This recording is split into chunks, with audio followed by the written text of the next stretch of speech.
Hello everyone, welcome back to my channel. Actually ऐसा हो रहा है 4-5 दिन से कि मेरे डीएम में मुझे डेली ही 4-5 लोग टेक्स्ट कर देते हैं कि हाय दीदी, बैकी की प्रिपरेशन कैसे स्टार्ट करें, किस टीचर को फॉलो करें। तो वो बार बार बताना मुझे थोड़ा सा डिफिकल्ट लगता है। मतलब आप एक ही मैसेज 5 लोग को रोज बार बार भेज रहे हो। तो देखो, मैं एक वीडियो बनाने जा रही हूँ जिसमें मैं बताऊंगी कि कौन कौन से टीचर हैं, कौन कौन सा एग्जाम है, क्या क्या सिलेबस है। जो भी अब मुझसे पूछेगा मैं इस वीडियो का लिंक सीधा उसको सेंड कर दूंगी। तो मैंने थोड़ा सा लिख भी लिया है ताकि मैं कुछ भूलू ना। तो बैंकिंग एग्जाम में 6 एग्जाम्स होते हैं, और भी होते हैं लेकिन मेनली 6 होते हैं। अगर इससे ऊपर जाएंगे तब और ज्यादा होंगे। तो मैं बताती हूँ। पहले सबसे इजी रहता है आरआरबी क्लर्क, उसके बाद आईबीपीएस क्लर्क, फिर एसबीआई क्लर्क। इन तीनों में क्योंकि ये क्लर्क लेवल है तो इसमें प्री होता है और मेंस होता है, फिर सिलेक्शन हो जाता है। वो डीवी वगैरह कुछ होता है, डॉक्यूमेंट वेरिफिकेशन, उसके बाद सिलेक्शन होता है। फिर होता है 3 एग्जाम हो गया। फिर 3 होता है आरआरबी पीओ, आईबीपीएस पीओ और एसबीआई पीओ। ये तीनों में प्री होता है, मेंस होता है, साथ साथ इंटरव्यू होता है और डिस्क्रिप्टिव राइटिंग भी होती है। फिर डॉक्यूमेंट वेरिफिकेशन होता है, फिर सिलेक्शन होता है। और उसके बाद आरबीआई ग्रेड भी होता है, ये थोड़ा एसबीआई पीओ से टफ होता है। और पहले मैंने जैसे सीक्वेंस में बताया है ना, पहले सबसे इजी आरआरबी क्लर्क, फिर आईबीपीएस क्लर्क, फिर एसबीआई क्लर्क, उसके बाद आरआरबी पीओ, आईबीपीएस पीओ, फिर सबसे टफ एसबीआई पीओ होता है जिसका नोटिफिकेशन भी अभी आ चुका है। अब अब बात करते हैं सब्जेक्ट के बारे में कि सब्जेक्ट क्या क्या होते हैं। तो पहला है क्वांट्स। क्वांट्स को हम लोग मैथ्स भी बोलते हैं, और ये मैं करती हूँ आशीष अरोड़ा सर से, जो कि यस ऑफिसर प्लेटफॉर्म पे पढ़ाते हैं। फिर है रीजनिंग। रीजनिंग मैं करती हूँ सचिन सर से, जो कि बैंकिंग वाला से हैं। फिर मैं करती हूँ इंग्लिश।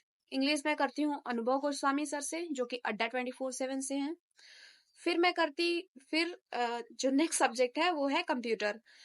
इन सर का मुझे नाम नहीं याद है, क्योंकि जब मैंने प्रिपरेशन स्टार्ट की थी तो 2 महीने में मैंने कंप्यूटर खत्म कर दिया था, और वो रिकॉर्डेड फॉर्म में था लेक्चर। उनका नाम मेरे को नहीं याद आ रहा है वो, और प्लेटफॉर्म था बैंकिंग वाला।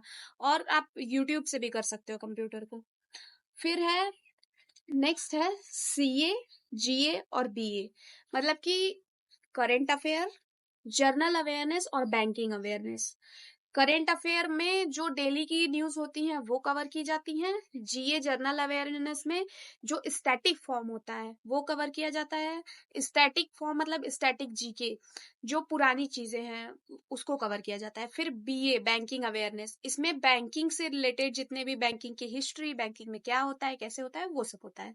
और ये मैं कुछ सर से करती हूँ जो कि यस ऑफिसर पे हैं। अब बात आती है कि मैं इतने अलग अलग जगह से, अलग अलग प्लेटफॉर्म से क्यों करती हूँ। तो पहले मैंने जब प्रिपरेशन की स्टार्ट की थी, जल्दी से बताती हूँ।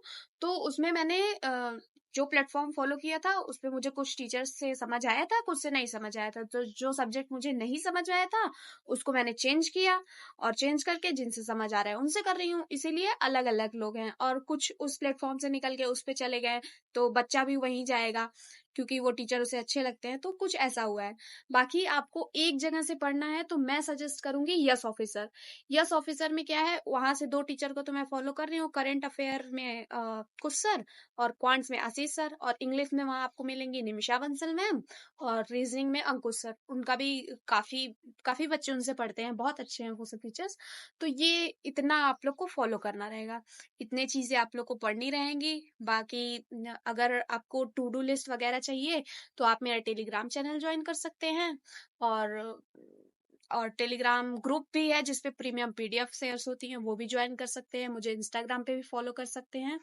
और आई होप कि ये वीडियो आपको अच्छा लगा होगा, कुछ समझने को मिला होगा। अभी भी कोई डाउट है तो कमेंट या डीएम कर देना। Okay, bye.